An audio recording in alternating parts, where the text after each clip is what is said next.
Les vraies voix du foot, 20h-21h, Tonton Maurizio. Barcola était-il hors jeu? Donnarumma a-t-il assuré sa prolongation au PSG? Neves, à 20 ans, est-il déjà l'un des 3 meilleurs milieux centraux du globe avec Pedri et Rodri? Pacho rejoint-il la galaxie des meilleurs stoppers du monde aux côtés de William Saliba et Rudiger? Réalise-t-on à quel point Vitinha a éclipsé jusqu'au souvenir de Verratti? Dembélé nous fait-il oublier la pépite de Bondy, Kylian Mbappé? Luis Enrique a-t-il enfin trouvé comment arracher cette coupe, cette Ligue des Champions qui nous fuit depuis 32 piges? Mais aussi l'OM, Pogba, les autres matchs de la journée de la Ligue des Champions. C'est tout de suite sur Sud Radio dans les vraies voix du foot avec Tonton Maurizio. Sud Radio, les vraies voix du foot. Mes invités du jour, est-ce que je vous les présente? Monsieur Gilles Favard. Comment ça va? C'est la grosse ambiance. Il est en pleine bourre. Gilles est en pleine bourre. Je vous annonce tout de suite. Quand on m'annonce que Barcola était hors jeu hier, c'est que t'as été au théâtre? Non, t'as été voir le lac des Cygnes? Alors là, non, tiens, mais il paraît, on va en parler. Mais tu vas parler de quoi? Tu vas être le seul à parler de ça? Tu vas passer pour une trompette? Non, donc pas arrête, du tout. Pas du tout. De parler de ça. Mais il n'y a pas de pas du tout. Arrête de parler de ça. Prends des sujets. On va y revenir. Laisse-moi présenter Eric Blondel. Je vais t'en parler pendant 1 heure. Alors je peux dire ton émission, je vais te la tuer. Je vais t'en parler pendant 1 heure. Barcola était hors jeu. Eric Blondel, tu peux attends, mais t'es pas sérieux. Mais j'ai posé la question. Eric Blondel. Posez question de quoi? Eric, comment vas-tu? Très bien. Et coupe l'herbe sous le pied, il veut pas que je te présente. Pierre Grégoire, comment vas-tu? Ça va très bien. On lui donne plus la parole. Pierrot, il va bien. Toujours Maxime Sénat à la réalisation, Théo qui est dans le studio. Voilà, Théo qui est dans le studio avec nous, qui nous donne de la force. Voilà, j'ai posé la question et attends, on va y revenir sur Barcola. T'inquiète pas, t'inquiète pas. Je m'inquiète pas du tout. Oui, non, mais on va en revenir. Mais j'ai pas dit que Barcola était en jeu, j'ai posé la question. Tu sais ce qui paraît? Tu veux que je te dise ce qui paraît? Ça va pas te faire plaisir ce que je vais dire. Non, mais là, je vais être sérieux. Je te vois venir. Il paraît, je vais te dire un truc qui paraît, je veux te dire, tu vas blanchir. Mais blanchir. Alors, sois sérieux avec il paraît. Il paraît, c'est pour les ânes. D'accord. On est d'accord? D'accord. Il a juste posé la question. J'ai posé la question, il fait un numéro. Non, mais là, je suis sérieux. On a Gilles en pleine bourre, on a Bastien Aubert au téléphone ou pas? On va y revenir sur Barcola. Est-ce qu'on a Bastien Aubert? Bastien. Si on arrive à l'entendre, il est là, oui. Oui, bonsoir les amis. Salut Bastien. T'as compris? Bastien, il est là, Bastien. Comment il va, Bastien? Je passe le relais, c'est toi qui vas manger, allez hop. Comment il va, Bastien? Alors, Bastien, comment ça va, Bastien? Alors, ça va, Gilles, et vous, ça va mieux? Je suis en pleine forme. Voilà. Allez, Bastien, on va retrouver notre calme. Bastien, fais-nous un petit point sur l'OM. On avait 2-3 questions à te poser. C'est ce qui est le plus important de parler de l'OM en ce moment. Non, on fait juste un petit point pour faire plaisir à Bastien. Comment ils vont les 2 génies, là, les Gouiri et Benasser, les 2 génies que vous avez pris, ils vont comment? Voilà, laisse-moi poser des questions. Ils vont comment? Voilà. Ouais, mais toi, la seule question que tu poses, c'est il paraît. Donc, c'est ça, il paraît que c'était des génies. Donc voilà. Alors, Bastien. Benasser, c'est des génies, hein? Est-ce qu'il est vraiment fait pour l'OM? Laisse-le au moins parler avant de le cartonner. Mais je cartonne pas du tout. Il a le même avis que moi, Bastien Aubert, parce qu'il connaît le football. Il a décidé de bousiller l'émission. Il n'y arrivera pas, nous lutterons. Allez, Bastien, on donne la parole. Vas-y, parle, Bastien. Mais après moi, tu parles. Benasser, évidemment, il y a un petit peu Tu bégayes? Quand il est arrivé, évidemment, forcément, puisque Marseille va un petit peu moins bien, donc évidemment Benasser va un petit peu moins bien. On l'a vu on l'a mis un petit peu rentré. Mais est-ce qu'il a déjà été bien contre les RC Lens? Oui, contre Angers, il a été bon. Contre Angers? Ah oui, c'est vrai, oui. Ah oui. Belle équipe de pommes de terre, Angers. Oui, mais tu lui poses une question, il te répond. Si tu lui poses une question pour tout de suite lui tirer dessus, attends, laisse parler Bastien. Il m'a annoncé que c'était 2 génies qu'ils avaient pris. Alors, est-ce que du côté de la Canebien, on pense toujours que Benasser est un génie? Est-ce qu'on est content? Est-ce qu'il n'y a pas un dilemme là avec moi? J'ai entendu parler d'un problème avec Rongier. Bastien. Écoute, Benasser, ça reste un super joueur, mais comme le super joueur. Il faut t'es sérieux, toi, quoi? Il est un petit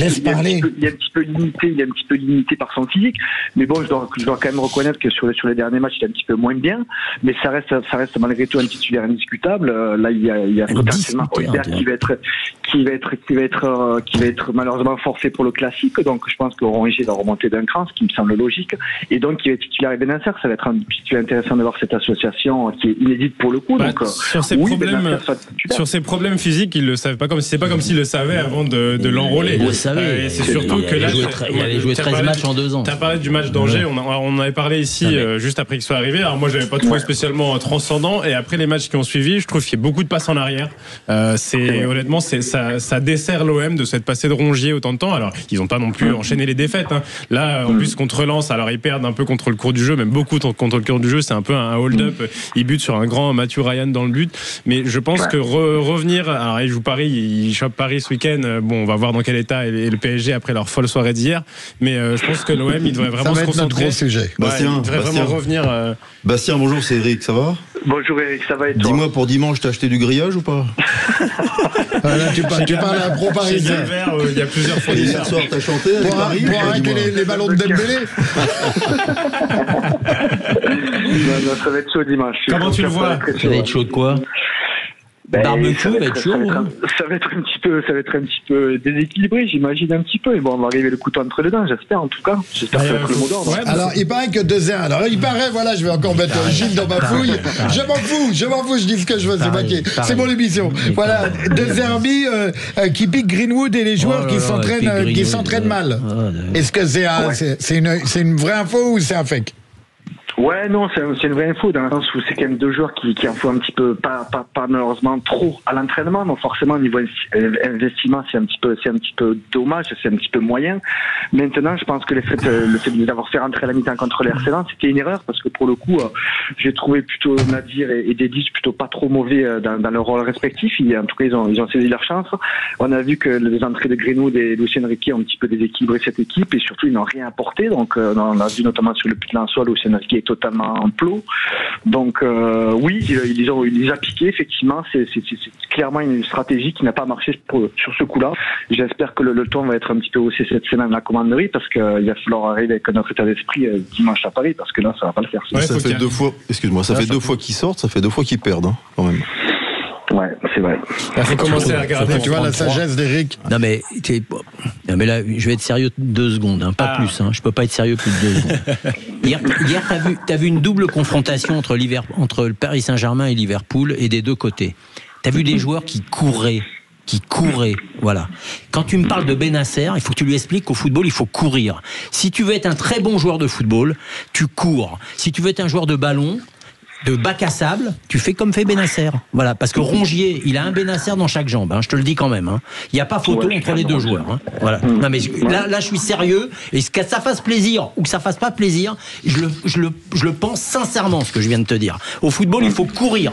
Si tu cours pas, tu n'existes pas. Et si le Paris Saint-Germain est passé, c'est parce qu'ils ont couru bien plus que tout le monde réuni. On va y revenir, mais je suis assez d'accord avec Gilles. On va y revenir, mais la rumeur de départ de Zerbi, fondé, Bastien, tu peux nous en dire? Totalement fondé.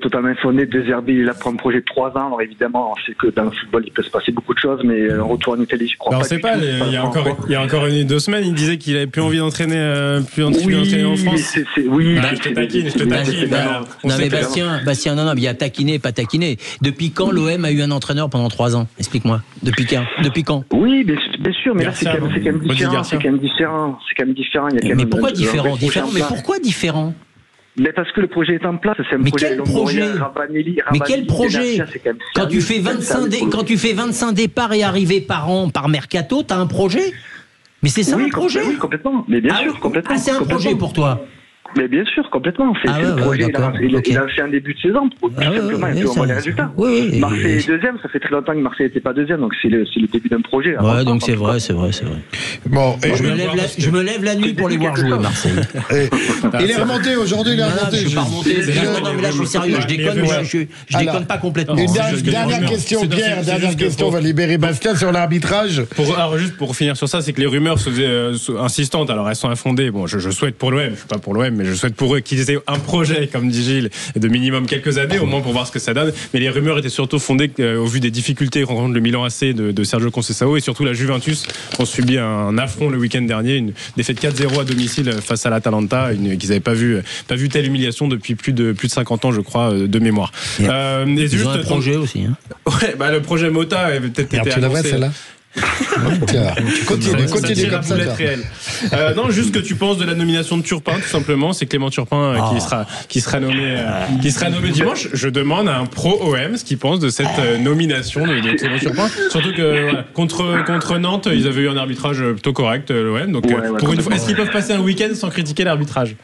Oui, complètement. D'ailleurs, ils ont passé un week-end sans critiquer l'arbitrage contre Lens. D'ailleurs, Valentin Rongier aurait totalement dû être expulsé. Je précise quand même ce qui n'a pas été fait. Comme par hasard. Le choix de Turpin est pour moi très bon, dans le sens où il n'y a quand même pas beaucoup de choix au final. Stéphanie Frappard l'a déjà arbitré contre Nantes. Et le Texier était là à l'aller, donc forcément Turpin pour moi était le choix logique. Je pense que c'est le meilleur choix possible pour le coup. Ok, c'est important. C'est important parce que Marseille, on le rappelle, doit regarder quand même derrière eux. Nice est revenu à 3 points en championnat. Ce serait dommage de gâcher cette saison qui est plutôt correcte pour l'OM. Voilà. Bien sûr. On te remercie Bastien de butfootballclub.fr, notre partenaire, et merci de ces infos, merci de ton clin d'œil, de ton coup de soleil sur cette émission où les gens sont un peu tendus, il faut le dire. Pour te dire au revoir, je vais donner ton numéro de téléphone, comme ça les connaisseurs ils pourront parler avec toi. 06. Voilà. Merci à toi Bastien. À très bientôt. Ne rigole pas, je suis capable de le faire. On a affaire à quelqu'un qui dépasse. Dis-toi une chose, il y a 2 endroits où je m'emmerde pas, chez moi et chez les autres. Quand t'as compris ça, t'as compris le reste. Allez Bastien, à très bientôt. Merci à toi. Je vous ai pas donné les questions du jour. Les questions du jour, vous pouvez voter sur X, anciennement Twitter, et sur l'application Sud Radio. Le PSG peut-il gagner, parce que ça va être le gros sujet. Alors n'hésitez pas à voter. Le PSG peut-il gagner la Ligue des Champions? Vous dites non à 63% et oui à 37%. Et la deuxième question est: le football français est-il à sa place sur la scène européenne? Vous dites oui à 55% et non à 45%.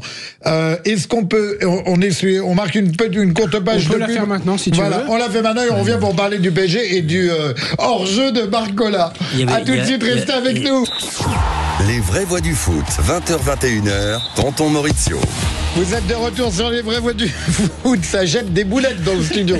Avec Tonton Maurizio, Pierre Grégoire, Gilles Favard, Éric Blondel et toujours Maxime à la réalisation. La première question que je vais vous poser, qui était dans mon énoncé de tout à l'heure: Barcola était-il hors jeu? C'est une vraie question, Gilles Favard, c'est une vraie question. Donc on en a parlé en off, je te demande, Barcola était-il hors jeu?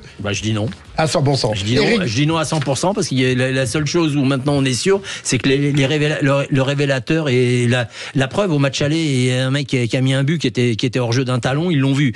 Et là d'un coup, ils verraient pas que Barcola est hors jeu d'une semelle. Non mais c'est pas cohérent. C'est le seul truc qui vraiment on peut pas les critiquer, c'est là-dessus, c'est sur le révélateur. En direct, on a eu un doute, on a revu les images, on dit non, il n'était pas hors jeu parce qu'il est couvert par. Ça, je veux bien l'entendre, mais il y a même pas eu. Ils ont checké en plus. Ils ont checké et ça a été fait. Ils ont checké. C'est une question. C'est une question. Ils ont checké. Maintenant, si on se met à checker tous les trucs pendant un quart d'heure. Non, c'est pas un quart d'heure. C'est une des questions qui était relevée, qui revenait aujourd'hui. Pierre, la vérification s'est faite vraiment très rapidement. Je pense qu'ils ont pas eu de doute. Et au passage, il n'y a aucun doute là-dessus. Mais il y a quand même un site qui s'appelle Offside, je ne sais plus un truc. Non, mais il y a quand même un truc officiel qui dit. Mais officiel de quoi? Ils sont agréés par la FIFA, ils sont agréés par l'UEFA. C'est un site de quoi? C'est un site de trompette. Pour les trompettes. Pour le café des commerces des banlieues. Voilà ce que c'est le site. Voilà. C'est un site de trompette. Voilà. On passe à autre chose. Eric, t'allais dire. Non, mais non, il est pas hors jeu du tout. Il faut pas trop revenir là-dessus parce que c'est pas. Non, c'est juste une question. Ça enlève un peu la qualité du but. On va passer à la suite tout de suite, sinon on va faire une heure là-dessus. On peut juste souligner la très bonne prestation de l'arbitre, Monsieur Kovacs, hier, que j'ai trouvé très très bon dans un match à gros enjeux, à grosse pression comme ça. Je l'ai trouvé vraiment très bon. Et même on a retrouvé un très beau match de foot avec pas des fautes, pas d'attentats, pas de fautes, des fautes d'anti-jeu, mais des fautes de football. Le football, c'est un sport physique. Il n'y avait pas de comédie. Voilà, on a eu un très bon arbitrage, il faut le souligner. Il y a un truc qui m'a surpris parce que les mecs ils parlent des datas, ils disent d'habitude ils font pas autant de fautes et tout, mais c'était hier des deux côtés, les deux équipes ont joué un jeu à risque. Ils ont pris des risques, ils ont tenté beaucoup d'un côté comme de l'autre. Et quand on tente, on a du déchet. Donc si on tente pas, si c'est pour prendre des ballons, pour les rendre 10 mètres derrière en arrière, effectivement on fait pas d'erreur. Et la data, elle est importante, on est à 99 de passes possessives. Donc hier, ils ont tenté des deux côtés, ça a tenté. Ils tentaient des dribbles, ils tentaient des centres, ils tentaient des tirs, ils tentaient.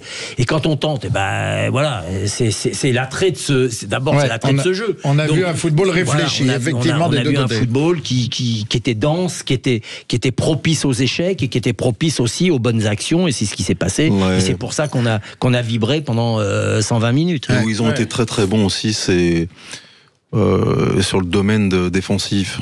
Ou sur les points faibles, en fin de compte, parce que dans un match, tu as des points forts et des points faibles. T'es pas à 120 minutes ou 90 minutes en train de courir, de faire des sprints de 100 mètres. Mais dans les temps faibles, ils ont été très très bons. Ils ont été en équipe, une énergie incroyable, une solidarité incroyable. Tu parles de l'aspect défensif. Hakimi n'a pas été excellent hier pour une fois, exceptionnellement. Non, mais c'est quand même celui qui a été en dessous. Oui, mais enfin bon, en général, il s'est battu, il a fait ce qu'il fallait. Il a été en dessous. Ouais, si tu veux. Avec un Hakimi en dessous, qui lui d'habitude est exceptionnel, Paris a été chercher une victoire à Liverpool. Donc c'est que le reste tient la route. Je te dis, dans la période des temps faibles, ils ont été très très bons. Parce que dans un match de foot, en fin de compte, Donnarumma a pris plein la gueule sur le match aller. Mais je suis désolé les gars, t'as le droit de perdre 1-0, mais dans un match, il faut aussi marquer un but.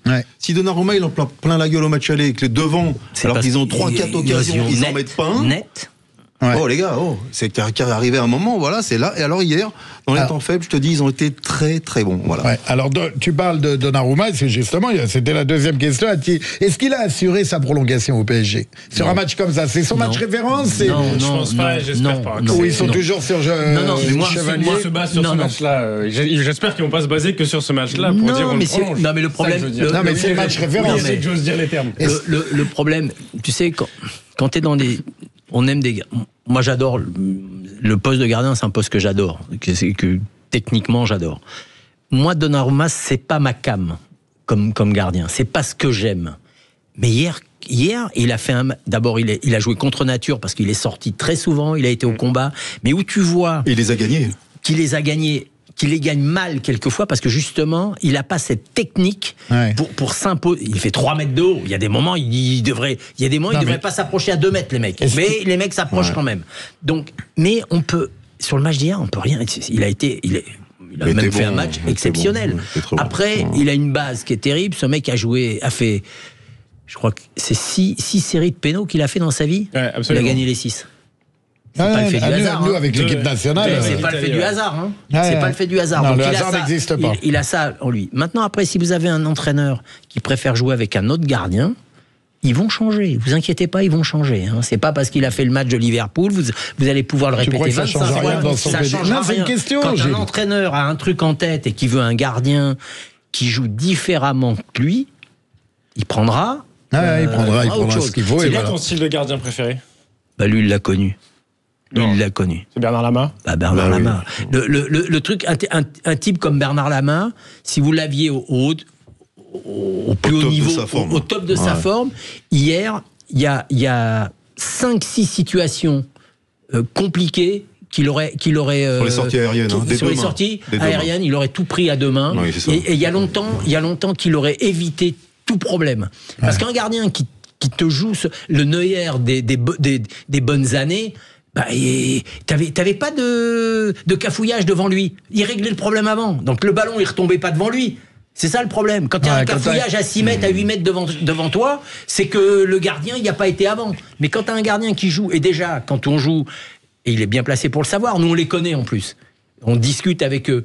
Quand tu avais Alain Roche et Ricardo, ils te disaient, notre défaut, c'est qu'arrivait un moment, on sautait même plus de la tête, tellement l'autre, on savait qu'il prenait tout. Et il y a des moments, il faut y aller quand même. Gardien en confiance. C'est un truc que ça t'apporte. Là où je te rejoins, c'est il a pas ça. Là où je te rejoins, c'est qu'un gardien en pleine confiance, il peut rien lui arriver. Barthès l'avait. J'ai regardé lundi soir sur l'équipe, ils ont remis le match contre le Portugal de 2006. Le dernier quart d'heure, quand il faut aller 3-4 fois au charbon, prendre le ballon entre les deux attaquants, il s'est pas trompé, il se trompe jamais, le mec. Mais c'est intéressant. Donc, mais c'est une technique de gardien. Mais la question, d'où la question de Maurizio. Après, il a sa force sur sa ligne de faire des arrêts qui par sa taille, c'est un petit peu antinomique. Mais à la question, est-ce que Donnarumma rassure ? Pour moi, c'est non. C'est pour ça que je veux pas être sévère contre lui. Parce que déjà, les potes avec qui j'ai regardé le match hier, malgré sa prestation, reconnaissez qu'à chaque passe en retrait, on est en tremblote. Mais après où j'irai toujours contre, c'est vous avez une nomencula des journalistes qui, quand ils vous parlent d'un gardien, vous disent il a un bon jeu au pied. J'en ai à foutre de son jeu au pied, moi, qu'il fasse des arrêts. Parce que le jeu au pied, important d'avoir un jeu au pied. C'est très facile. Le matin, pendant 1 heure, ils ont qu'à travailler, pied droit, pied gauche, et vous progressez. Tandis que le reste, si vous l'avez pas, si c'est pas un peu inné. Alors, passons à la suite. Neves à 20 ans. Est-ce que c'est un des 3 meilleurs milieux centraux du monde ? Déjà, du monde. Top 3 du monde, c'est top 3, c'est peut-être un peu premier. Non, mais c'est quand tu vois le travail qu'il a là-bas, ce qu'il représente au milieu. Il aspire à l'être. Les gars, vous vous rendez compte ? Il aspire à l'être, mais c'est là où il a... Du monde. Joao Neves, mais on peut mettre Vitinha qui est un peu plus âgé, mais dans le même panier. Pour moi, ce sont des mecs qui sont dans leur salon. C'est des phénomènes. C'est des phénomènes. Techniquement, devant la surface, avoir une telle assurance. À un moment donné, ils sont très loin. Mettez-vous une chose dans la tête. Il faut répéter. La force, moi, je pense que la force de Luis Enrique, c'est quoi ? C'est c'est pas que son équipe joue bien, c'est qui joue avec qui. Vitinha et Neves, c'est parfait.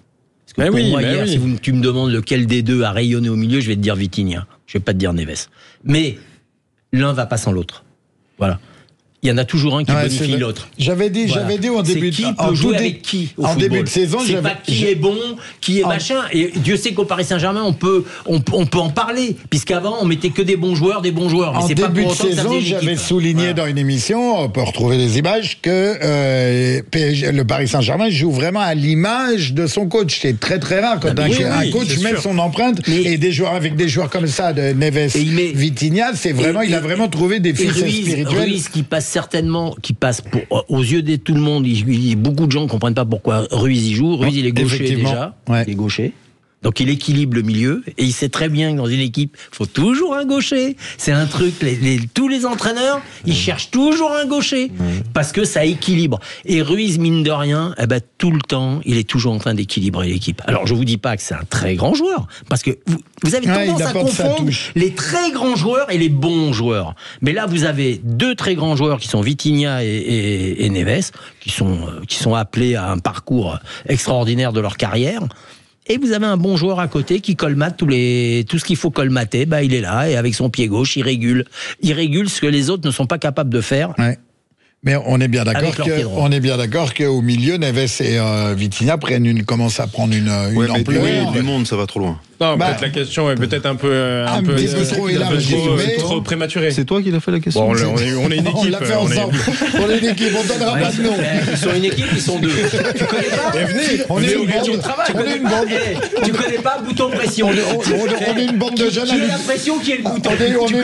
On est une bande de jeunes. À travers ça, c'est juste pour souligner vraiment encore une fois la qualité technique qu'ils ont eu hier, parce que devant la au-delà de comparer, c'est vrai que c'est peut-être un peu délicat de comparer, mais ressortir les ballons devant la défense, je vous dis, avec Verratti, ils auraient encaissé un but, au moins un but hier, je pense. Voilà. Je pense qu'avec Verratti, qui avait du mal dans les grands matchs. De toute façon, il a des thèmes de jeu, Luis Enrique, où ça joue à 2 touches. Donc Verratti, il a croqué un peu plus que ça, même s'il était très très fort. Mais bon, il se serait pas rentré dans ses plans, ou alors il a fallu qu'il s'adapte à des thèmes à 1-2 touches. Ah oui, mais bon, après, les 2 Portugais au milieu, comme ils sont complémentaires. Je vais vous calmer, on va parler de Pacho. Voilà, donc la question, elle est: rejoint-il la galaxie des meilleurs stoppeurs du monde? Aux côtés de William, Saliba et Rudiger. Ben oui, mais dis-moi un autre stopper que Saliba, Rudiger et hier Pacho. Le match il a été monstrueux. Sur le match d'hier, c'est vrai qu'on s'enflamme parce qu'on a passé une bonne soirée. C'est pas là où il a été très bon pour moi. Pour moi, il a été exceptionnel. C'est quand il prend la décision de sortir Marquinhos et qu'il met le Brésilien à côté de lui. Mais là, il a été très fort, parce que quand tu sors Marquinhos pour la dernière demi-heure dans les prolongations, à la 95e, et qu'il faut se dire, il le sort comme il sort l'autre milieu de terrain, parce que si tu veux, à un moment, il y a l'âge, et qu'il se dit, voilà, là, il a pris un risque énorme. Et ça a marché. Parce que c'est très rare de changer un défenseur central. Il a changé en fin de match comme ça. Il a changé un sur chaque ligne. Il a changé un défenseur central, un attaquant en milieu. Il a fait exprès de faire ranger le jeune Zaïre Emery qui a été très. Parlez bien dans le micro, s'il vous plaît, monsieur Favard. Il a fait exprès, c'est le micro qui doit venir. Il débute. Non, pas moi, le micro. Je te l'ouvrirai plus, c'est fini. T'as signé ton arrêt, tu vas prendre toutes les vannes les plus pourries. J'en ai rien à foutre. Ah non, pas pour vanne. Ma mère a dit c'est dans pendant. Les vannes. Il te reste 1 minute 5 pour trouver une blague. Vas-y. Pour trouver une vanne, t'as été apprenti plombier, ils t'ont viré tout de suite, t'as même pas pu faire les 3 ans. Donc tu me parles de vanne. Comment tu sais? Je te connais par cœur, je t'ai inventé. Donc, allez, on était sur Pacho. Pacho, il a raison. Non, mais hier, il a été très bon. Hier, il m'a fait penser à un stopper à l'ancienne. Il a pris son mec en face, il l'a tordu. Voilà, il en a fait il l'a torpillé. Il en a fait une pelle à tarte du mec. Donc, mais où il est bon. D'abord dans le jeu aérien, parce que c'est le seul qui peut, avec Marquinhos, qui peut un peu se battre avec les monstres d'en face. Il va beaucoup plus vite que ce que l'on peut penser. Il va sur les 4 premiers appuis. Le mec, il est puissant. Non, il a été bon à l'impact. Il aura fait mal.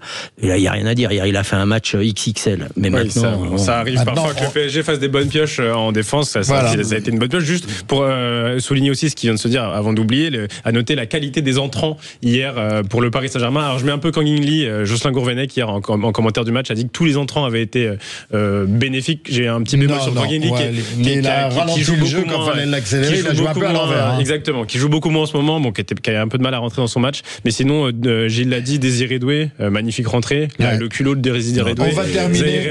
Exceptionnel. À l'inverse, Liverpool, il y en a pas une qu'un ami. Il y en a pas un qu'un ami. Exactement. On va marquer une courte pause. Restez bien. Oui, c'est le pognon. Qu'est-ce que je vais prendre comme oseille?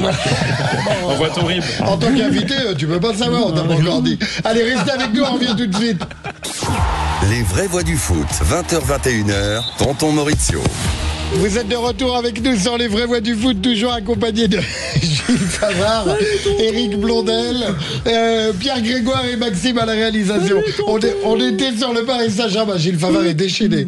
On était sur le Paris Saint-Germain, on était en train d'évoquer les joueurs pratiquement un par un parce qu'ils nous ont vraiment fait rêver. Hier, moi je suis napolitain, vous le savez, mais hier j'étais parisien. Et quand tu vois un beau match de foot comme ça, et à un moment on est en France, il faut soutenir les équipes françaises. Lille d'ailleurs, Max, tu peux nous dire, est menée... Lille est menée chez elle, il reste 2 minutes dans le temps réglementaire, 2-1 pour le Borussia Dortmund, alors qu'il y a Jonathan David, pour une penalty, mais ça va pas le faire. Voilà, un peu plus on avait un but en direct. Voilà. Alors, moi je voudrais qu'on parle de Dembélé, parce que je suis le premier à chambrer Dembélé, à dire régulièrement que c'est plus des lunettes qu'il lui faut, c'est un labrador pour citer Coluche.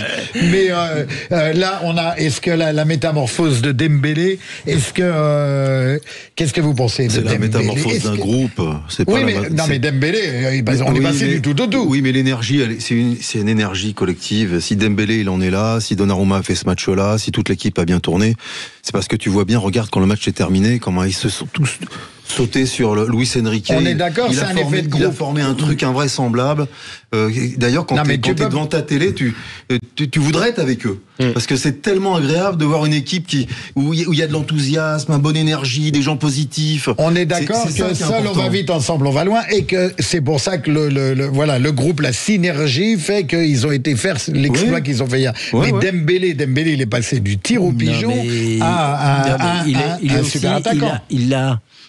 Moi, je trouve qu'il lui a apporté beaucoup parce qu'il l'a replacé. Il l'a replacé. Il est plus avant. On a connu Dembélé pendant des années à droite, le long de la craie, et il était tout le temps le long de la craie, quoi. Tandis que là, il l'a replacé. C'est devenu un attaquant libre devant. C'est-à-dire qu'il va à droite, il va à gauche, il va dans l'axe. Et il a beaucoup plus de temps pour s'organiser, pour jouer des coups pour les finir. Même si hier, il s'y prend à 2 fois, à 3 fois et tout, mais il faut la mettre, il est là.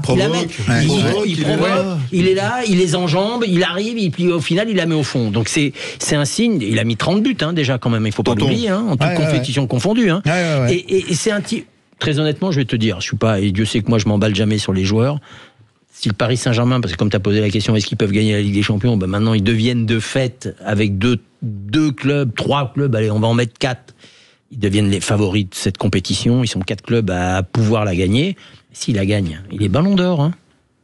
Ne te méprends pas sur le truc. Ah oui, non, si Dembélé, s'il gagne, et si en plus il a la chance de remettre encore 2-3 buts décisifs, il est ballon d'or. Tu vas le donner à qui, le ballon d'or, après? Par rapport aux autres années, il a un truc. Il n'est pas blessé. Oui, non, mais alors. En plus. J'allais te poser la question un peu plus tard. J'allais te poser la question, toi qui as été préparateur physique. Non, mais il y a un vrai. Qu'est-ce que je t'ai dit il y a 2 mois? Je t'ai dit, ils peuvent aller loin que s'ils n'ont pas de blessés, s'ils passent l'hiver. Je te l'ai dit ou je te l'ai pas dit ça? Oui, c'est ça. Automatiquement, quand t'as pas de blessés, quand tu as tous tes éléments pour travailler la semaine, parce qu'on nous on regarde les matchs, mais il y a un travail de fond dans la semaine, des mises en place. Et quand le mec il arrive le matin et puis qu'il va comme ça au médical, il dit dis-moi, ils sont tous aptes aujourd'hui? Et que le médecin dit oui c'est bon, il n'y a pas de plainte, il n'y a rien et tout, qui se retrouve avec toute son équipe pour préparer le match, quand t'as pas de blessés, que tu as tous tes bons éléments comme tu as vu hier, je pense que c'est bien. Il faut toujours passer l'hiver. Quand tu joues dans un club aussi mondial, j'allais dire, que le FC Barcelone, dans lequel il était avant, c'est qu'il y a aussi une responsabilité du joueur et du club. Comment ça se fait qu'il était tout le temps blessé, comme tu l'as rappelé? Attends, il joue pas non plus au FC d'Artampion. Non, d'accord, mais peut-être qu'il lui manquait quelque chose. Peut-être qu'au niveau alimentaire, au niveau travail de fond musculaire, peut-être au niveau étirement, peut-être au niveau travail invisible que tu peux trouver quand tu es un sportif individuel, au niveau du sommeil, au niveau... Il y a un truc, il est pas blessé. En tous les cas, au Paris Saint-Germain, il y a d'avoir un bon staff médical parce qu'on mais t'as tout de suite, mais t'as une osmose.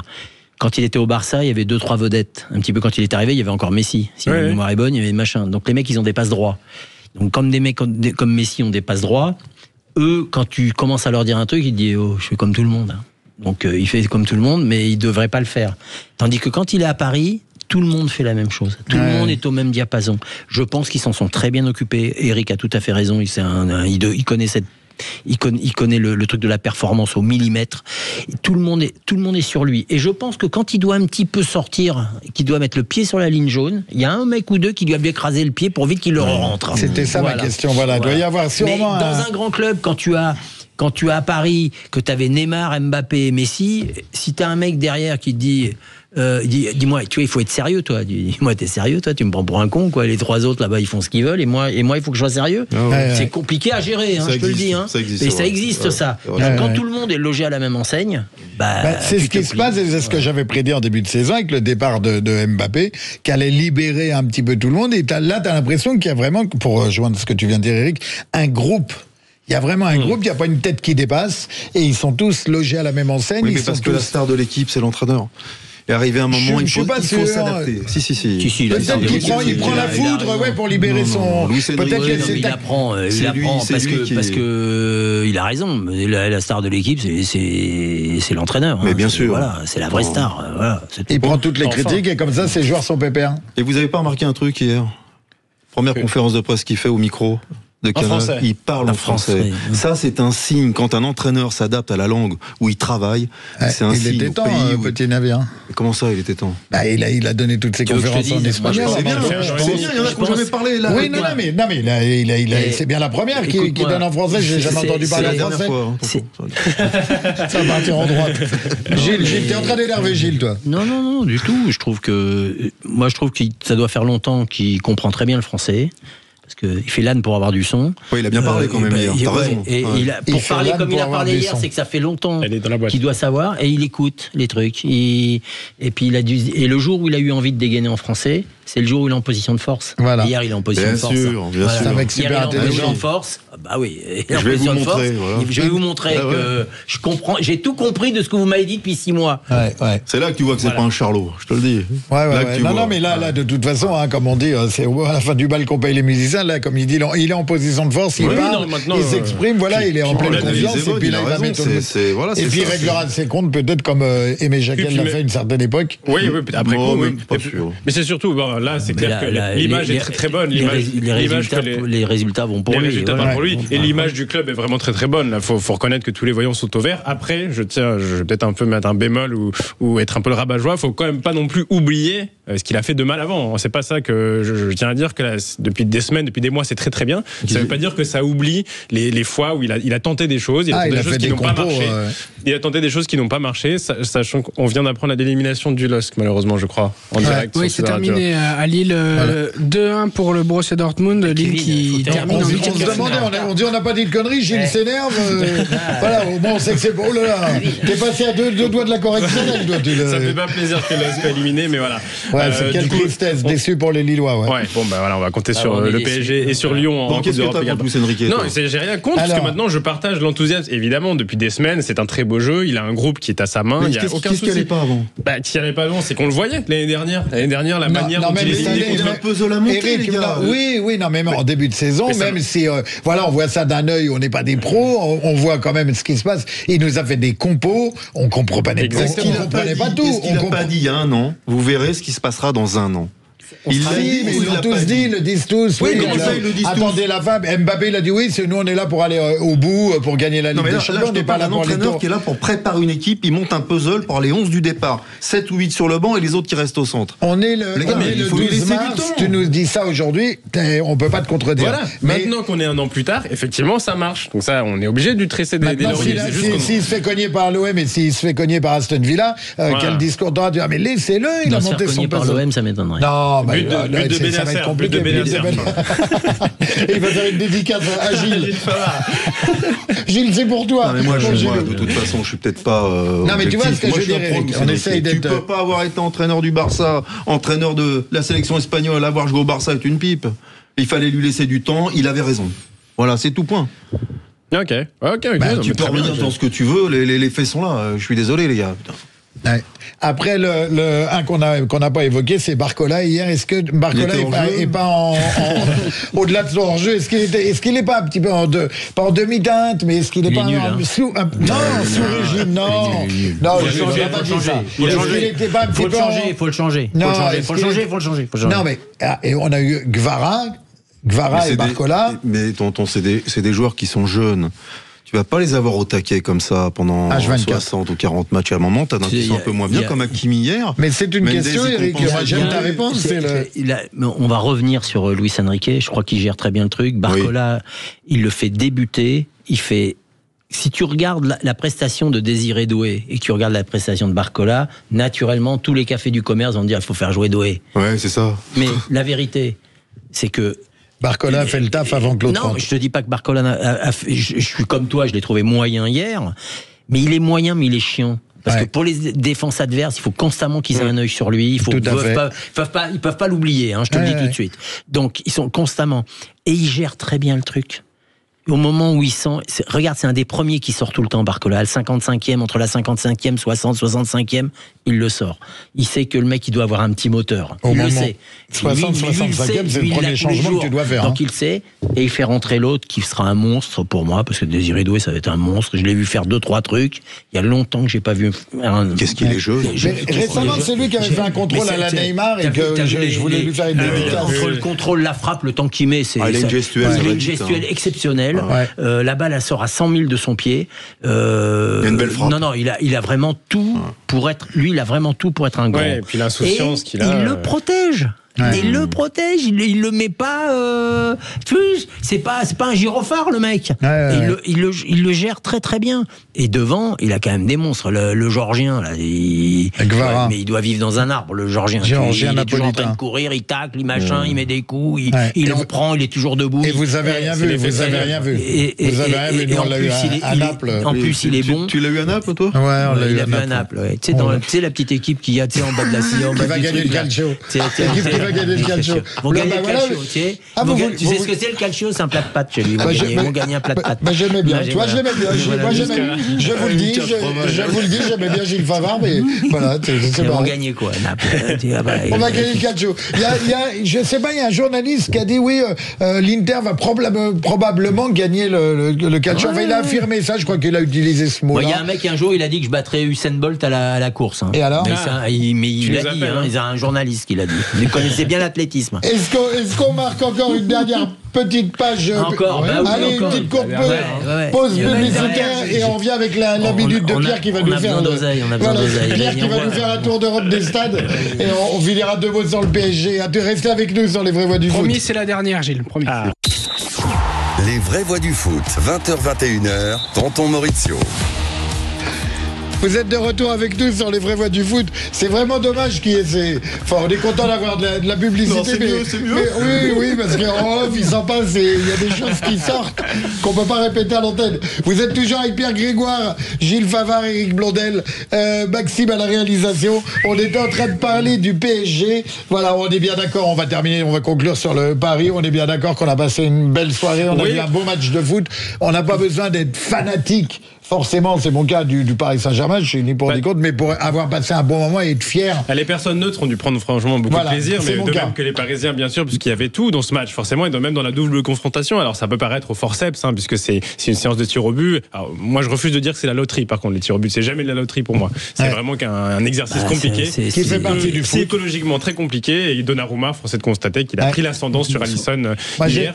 J'ai ma frangine qui a une bonne définition, elle dit, par rapport au pénalty, elle dit c'est une belle défaite. C'est pas une belle victoire, mais c'est une belle défaite. Histoire de réconforter un petit peu les Anglais. Ouais, Oui, c'est ma grande sœur. Et reste tranquille. Parce que si Pierre enchaîne parce que. Elle a raison. La grande sœur a toujours raison. Ta grande sœur, elle a raison.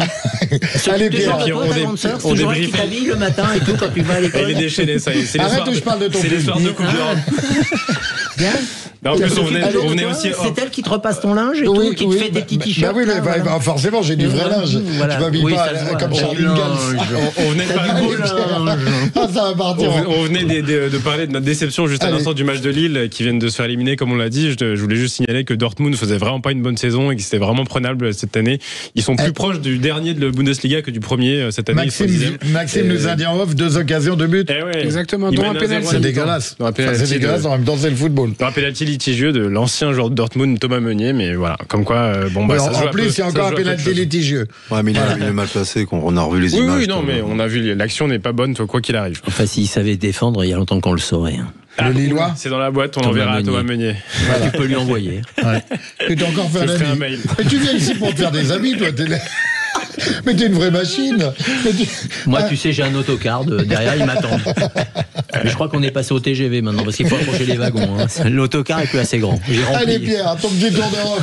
Il y a eu d'autres matchs. Hier soir, au-delà du magnifique match, de l'émotion du match Liverpool-Paris Saint-Germain, il y avait une autre émotion du côté de Barcelone. Je ne sais pas si ceux qui ont réussi à voir le match, c'est le récital de Lamine Yamal, qu'on cesse de louer ses prestations en ce moment. XXL encore hier, il a été un but magnifique.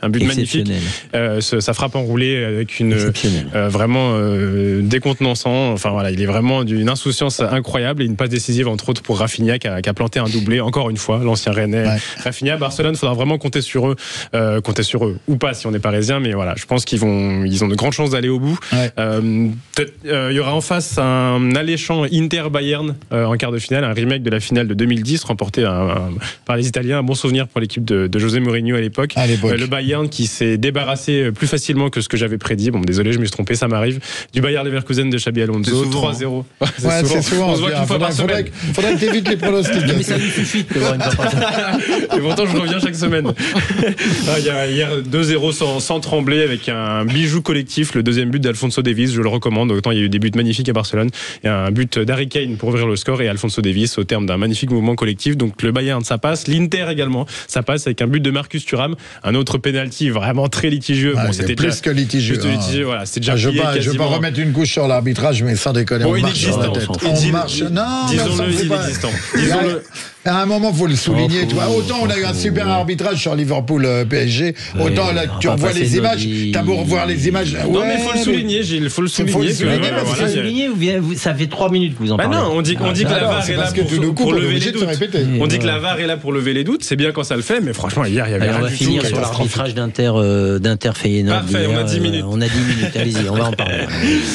Allez, continue bien. On va suivre ce soir avec attention l'autre gros choc des huitièmes, c'est évidemment le derby de Madrid où tout reste ouvert pour la bande à Simeone, qui est pas en position de force selon moi. Le Real reste favori avec leur victoire 2-1 à l'aller. On en avait parlé avec Eric. Surtout qu'ils ont perdu 2-1 là en championnat. Ouais, dans les dernières minutes. On fait un petit tour de table pronostic Atlético Real, Gilles. Honnêtement, je vois le Real. Pierre, Eric. Mais bon, moi aussi. Pierre. Je vois le Real aussi. Je vois le Real passer aussi. Moi, je vois l'Atlético si j'arrive à articuler. Moi, je suis d'accord avec Maxime. Moi, je vois une surprise. Je sais pas pourquoi. Le Real, c'est une machine de guerre, mais Voilà, je vois une surprise, l'Atlético, le coach. Mais en fait, les Napolitains, ils sont où là cette année en Ligue des Champions? Les Napolitains c'est marrant, tu vois, je l'aimais bien lui aussi, tu vois. C'est marrant, on vient de paumer 2 invités, Pierre. Fais pas le con, Pierre. Critique par Napoli, je vais dire tout ça. Super, Naples, très grand. À Naples, il y a la plage Maradona, et ils sont tous en pirogue en train d'aller à la pêche. Pierre, il a dit super, si vous regardez l'image, top Maradona. J'aime beaucoup Napoli. En plus, je vais remettre le mois prochain à Naples. Oui. Parce que pas rester là-bas. La course au titre en Espagne est très énergivore et j'ai peur que l'Atlético Madrid vraiment, ils ont, comme l'a souligné Eric, ils ont perdu à la surprise générale à Retafe ce week-end. Ils perdent 2-1 en prenant ce qui est très rare de leur part, de perdre ce genre de match, c'est très rare. Un rouge débile. Toi, tu dis que c'est une surprise. Moi, si l'Atlético passe, c'est pas une surprise. L'Atlético, c'est très chiant à jouer, c'est toujours compliqué. L'autre jour, ils font 4-4 à Barcelone. Ils sont menés 4-2 à la 83e, ils reviennent. Tu sais pas comment, mais ils reviennent. Tu sais jamais comment ils s'y prennent, mais ils sont toujours là. Et tu sais jamais une équipe que tu massacres. Jamais. Je sais pas comment ils font. Alors voilà, c'est vraiment l'exception en Europe. Simeone, ça fait combien de temps qu'il est là-bas? Simeone, plus de 12 ans, il me semble. Ça fait 12 ans qu'il joue la même chose.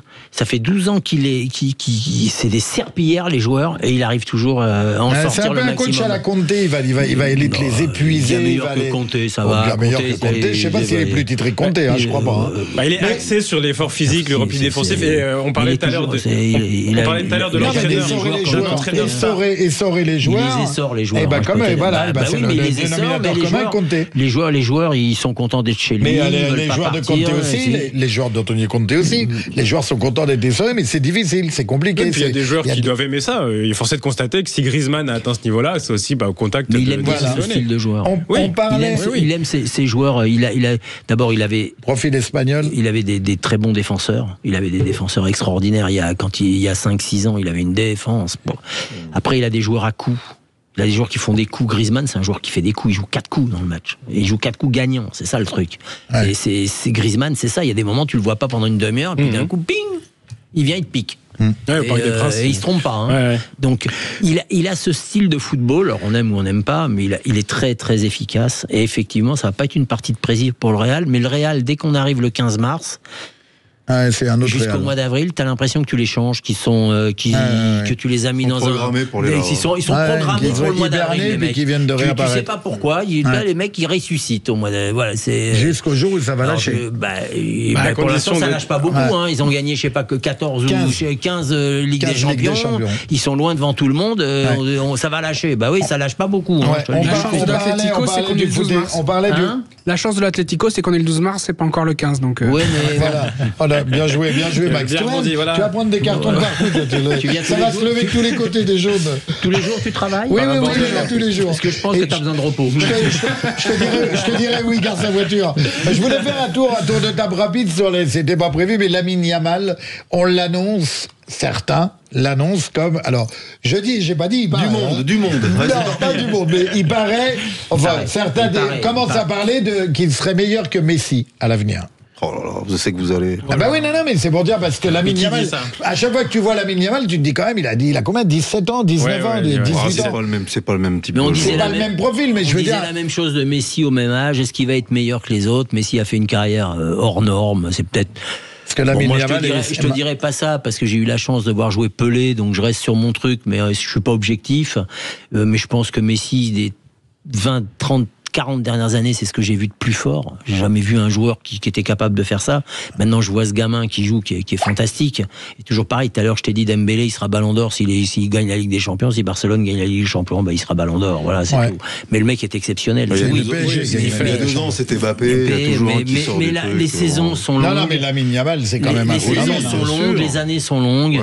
Et là, effectivement, à l'heure actuelle, le mec, c'est surtout que dans un club aussi médiatisé que le Barça, il y a eu des feux de paille. On a eu des Ansu Fati, des Bojan Krkić, etc. Et c'est vrai que là, à 17 ans, faire déjà ce qu'il fait, faut reconnaître qu'on lui prédit un avenir vraiment tout tracé. Il a un vrai talent. Oui, j'avais une question. Épargné par les blessures, comme l'a souligné très souvent. Voilà, c'était la question que j'allais te poser. Eric, t'as eu des joueurs, il y a eu Anelka, tu l'as eu avec quel âge Anelka quand t'étais au PSG? Ça allait très vite. Parce ça allait très très vite, il y avait des jambes de feu. 17 ans. 17 ans, il était au centre de formation. Tu flippes quand t'as un monde de 17 ans qui est surdoué. Tu flippes quand t'as un monde qui veut pas qu'il se pète. Tu sais pourquoi tu le sens? Parce qu'arrivé un moment, l'entraîneur de l'équipe première, il le fait monter chez les pros et il le fait jouer. Donc là, tu sens que tu te dis, tiens, il le met devant, mais c'est pas du tout le même profil que Nicolas. Lui, le petit là de Barcelone, il faut qu'il soit encore rempli. Tu sens qu'il est encore frêle, sans qu'il perde sa vitesse et son explosivité, parce que le défaut qu'on peut avoir quand tu prépares physiquement un joueur de foot, c'est que bien souvent tu le fais prendre 3-4 kilos de muscle et puis il perd son explosivité et sa vitesse. C'est pour ça que c'est un travail qui est un travail. C'était le cas un peu de Mbappé. On regarde tous les joueurs qui partent en Italie, ils changent physiquement. Zidane, quand il est parti en Italie, il a changé. Deschamps, je pense qu'ils prennent des produits. Non, j'ai pas dit ça. J'ai dit ils s'entraînaient peut-être à Naples, mais à la Juventus, j'ai pas dit ça. À Naples, ils mangeaient pas. Et des pizzas. C'est les pizzas, beaucoup de pâtes. Ça donne du muscle. Et ils mangent beaucoup de pâtes. Attends, j'ai la carte fromage. Ils sont axés sur la musculation beaucoup. C'est très important. Encore lycéen, il est quand même encore lycéen. Oui, c'est un joueur de football professionnel, donc il va avoir besoin d'être rempli. Mange des pâtes enchantées. Non, mais l'image, moi, que je garde de Lamine Yamal, c'est au dernier Euro avec Williams, ils font un PFS pour celui qui va boire dans la gourde, c'est-à-dire que c'est ça le football. À un moment, ils te remettent, encore une fois, je le dis, l'église au centre du village, c'est-à-dire il faut que je la place, à chaque émission, je vais pas engueuler par ma grande sœur, mais tant pis. À un moment, c'est ça le football. Non, elle écoute tout. Et attention parce que je vais lui donner ton numéro. Mais tu peux lui donner. Lamine Yamal et Williams, s'ils font un PFS pour la Gourdeau, c'est ça le foot. À un moment, voilà, il y a l'enjeu. C'est sérieux, faut bosser. Mais le talent. Il ne faut pas oublier que ce sont des mots. Ouais, mais ils réactualisent ce qu'on a envie de voir. C'est des gamins. Tu vois, quand tu vois ils gagnent l'euro et ils sont en train de faire un PFS. C'est magnifique. Tu vois, et ça devrait être ça le foot. Par rapport à toutes le foot, à cet âge-là, c'est des mots, mais heureusement c'est justement ce qu'on aime, comme tu dis. Voilà, c'est cette insouciance. Ouais. On verra ce que ça donne. En tout cas, juste pour dire que ça annonce de très belles rencontres, puisque sauf incroyable tremblement de terre, Arsenal devrait passer. Un club cher à notre Real, Maxime. Arsenal qui s'est imposé 7-1 à l'aller sur la pelouse du PSV Eindhoven. Il va falloir qu'il gère quand même. Il faut qu'il fasse attention. 6 buts encaissés en première mi-temps, ça va vite. Et Arsenal rencontrera le vainqueur du derby de Madrid. Ça annonce des beaux quarts de finale en perspective. Il n'y a pas de match. Il n'y a pas de match. Il n'y aura pas de match. Oh là là, Gilles, il prend les paris. Entre Arsenal et le Real. Ou les deux Espagnols. Ça dépend où on sera Arsenal en championnat. Il y a trop de blessés. Info Sud Radio, Gilles Favard, Arsenal va torpiller les Espagnols. Non, je t'ai dit le contraire. Les Espagnols. Les Espagnols vont torpiller Arsenal. Ils ont tout le monde. Ils n'ont pas un attaquant Arsenal à l'heure actuelle. Ils sont tous à l'infirmerie. Tu vois pas. Tu regardes en championnat, ils n'arrivent pas à mettre un but. Ils souffrent. Ouais, ils ont fait un partout parce qu'il fallait faire un partout, mais ils sont à la rue complète. Non, en ce moment ils sont dans le creux de la vague. Eux, c'est le contraire. Arsenal, c'est souvent quand t'arrives mars-avril. Ça se liquide. C'est l'inverse du Real. Pour finir sur le championnat anglais, donc ça sera là aussi a priori sauf surprise Aston Villa que jouera le Paris Saint-Germain. Aston Villa 8e de Première Ligue qui retrouverait donc Unai Emery. L'ancien coach. Le fameux Unai. Le fameux Unai. Il a gagné combien de Coupes d'Europe? 6. Ça doit pas être loin avec Séville. La petite. C'est ce que Paris a gagné. Et avec le même club. Non, mais c'est quand même fabuleux. Je suis convaincu que c'est un bon entraîneur. Moi, j'ai pas aimé l'attitude quand il est arrivé ici. J'ai pas aimé son attitude, mais je suis convaincu que c'est un bon entraîneur. Oui, je suis d'accord. Son attitude à lui ou l'attitude de la France envers lui? Son attitude à lui. Il nous expliquer que c'est un disciple de Bielsa et machin. Bielsa, les plus grosses escroqueries qu'on ait vues dans le monde du football. Il nous reste 1 minute, j'allais vous poser la question. Est-ce que Luis Enrique, c'est un des meilleurs, si c'est pas le meilleur entraîneur que le Paris Saint-Germain a eu? Je passe le bonjour à Luis, qu'on a eu sur ce plateau et que j'adore. Ne me mets pas. Tu peux pas mélanger. Non, mais attends. Est-ce que Luis Enrique apporte au Paris Saint-Germain ce que personne n'a jamais apporté? Non, mais tu peux pas mélanger les années, la qualité des joueurs, les époques. C'est pas du tout les mêmes préparations. Toutes les questions. Mais non, mais c'est pas toutes les questions. C'est comme si tu allais me dire, tu préfères qui, Tyson ou Mohamed Ali? C'est la même chose pour moi. Maradona ou Cruyff? Platini ou Maradona? Platini, excuse-moi. Non, mais c'est pas comparable. Est-ce qu'on fait, allez, il nous reste quelques secondes, un tour de table rapide, le vainqueur de la Ligue des Champions, un prono? Il faut se mouiller là. Allez, Gilles, allez. Paris? Oui, il a dit Paris. Ouais. Moi aussi, Paris. Eric. Évidemment. Paris. Ah bah oui, le PSG, ils vont le faire. Ils vont le faire. Arsenal. Oh là là, les paris sont pris. Mais je sais pas s'il a compris la question. Voilà. Tu m'énerves pas parce qu'on va faire un petit pari. On va prendre un peu d'argent. T'as ta carte bleue là ou pas? T'as ta carte bleue sans toi. On prend tout, hein. Allez, on prend tout. Malheureusement, on est obligé de se quitter. Merci, merci Pierre, merci Gilles. Encore la pub. Merci Eric, merci Max. Bonsoir. Merci à vous tous, merci à tous les auditeurs. On a dépassé le million d'abonnés sur YouTube. Voilà, je le redis. Le million. Merci à tous, à bientôt.